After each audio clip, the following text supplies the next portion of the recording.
Bonjour et bienvenue à la capsule sur les outils technologiques en fonction des intentions pédagogiques.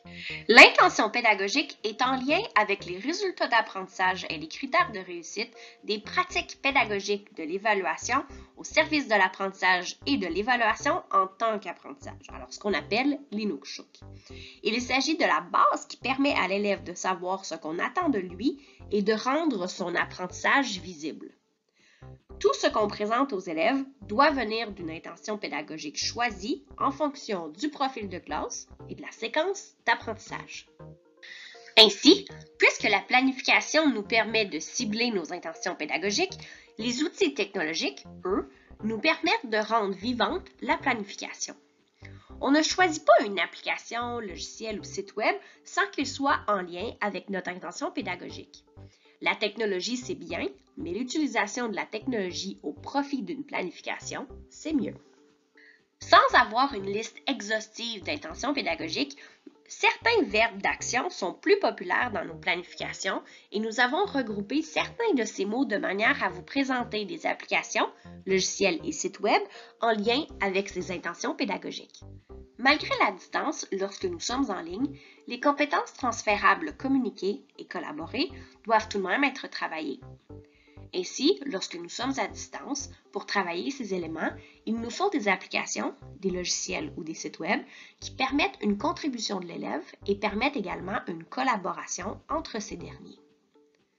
Que ce soit en classe ou à distance, on peut vouloir que les élèves travaillent ensemble sur une tâche, ou encore travailler explicitement des éléments de la communication orale. On peut encore vouloir entendre le raisonnement des élèves en lien avec un problème. Ainsi, ces applications, logiciels et sites web peuvent être de bons choix.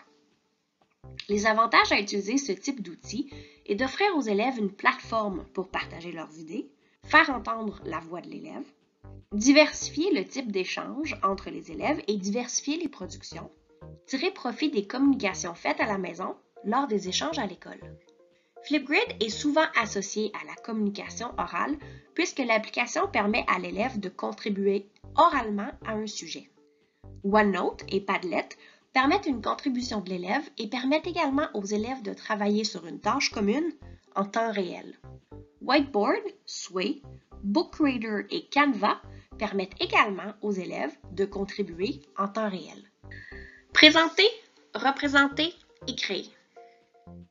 En fonction de l'intention pédagogique, il est possible de choisir le médium le plus pertinent pour le résultat final. Ainsi, les élèves peuvent choisir l'outil le plus approprié à leur tâche. Les applications, logiciels et sites web proposés ici en sont de contenu. Ainsi, le contenant, le cadre est offert et l'élève peut y ajouter le contenu en lien avec les critères de réussite discutés. PowerPoint, Sway et Prezi sont de type présentation. Canva est davantage pour les affiches et le contenu visuel. ThinkLink est pour le contenu web. Et Padlet peut être une mise en commun de différents éléments. Ainsi, que ce soit une rédaction, une présentation, une carte de conception d'idées, l'application, le logiciel ou le site web peut être choisi en conséquence. La modélisation se définit par l'enseignante qui exécute une tâche devant les élèves en décrivant ce qu'il ou elle fait pendant qu'il et elle le fait. Ceci permet à l'élève une meilleure compréhension de l'objectif d'apprentissage. Il est important de continuer à modéliser des concepts pour nos élèves dans le but de rendre explicite le quoi, pourquoi, comment et quand de l'objectif d'apprentissage et que ce soit en présentiel ou à distance. Il faut se rappeler que même au secondaire, l'information devrait être présentée en petites sections ou en unités, allant du plus simple au plus complexe. Il est recommandé de ne pas dépasser 10 minutes pour les capsules aux élèves, de manière à ne pas surcharger les élèves avec les contenus. Pour la modélisation, il peut être possible d'utiliser d'autres applications, logiciels et sites web. Par exemple, ceux proposés aux élèves à la diapositive précédente. La différence avec ce qui est présenté ici, c'est que ces applications, logiciels et sites web permettent de se filmer, comme Screencastify et Screenomatic, pour modéliser à distance. D'offrir une séquence d'apprentissage incluant des clips vidéo, questionnaires et autres contributions de l'élève sur un lien unique, comme Pear Deck et Nearpod, et une modélisation qui demande une contribution orale ou vidéo de l'élève, comme Flipgrid. Les avantages d'utiliser ce type d'outils est surtout de modéliser un apprentissage, donner de courtes explications au sujet d'une tâche à accomplir, garder le contact socio-affectif avec les élèves, sachant que c'est notre voix et nos explications, et rendre une vidéo interactive. Et ici, ce sont des applications, logiciels et sites web, en or pour tout ce qui est associé à la classe inversée, ce qui peut être un atout important dans le cadre d'enseignement bimodal.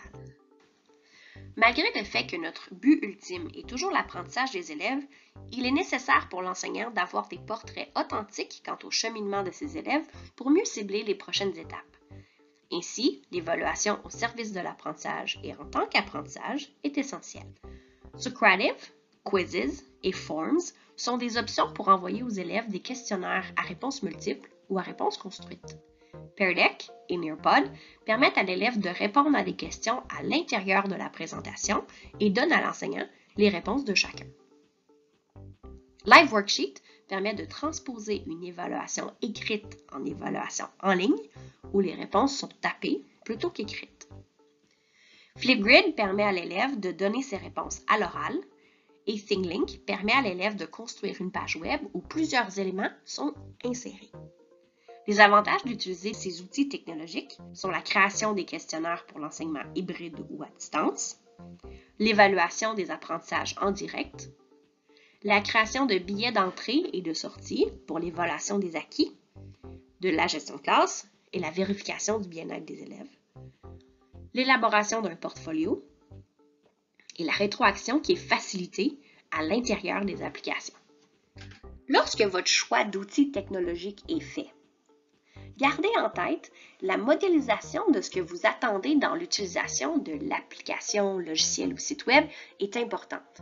Les élèves doivent savoir comment utiliser l'outil de manière à ce que le temps utilisé soit en lien avec l'intention pédagogique ciblée et non avec l'utilisation technique de l'outil.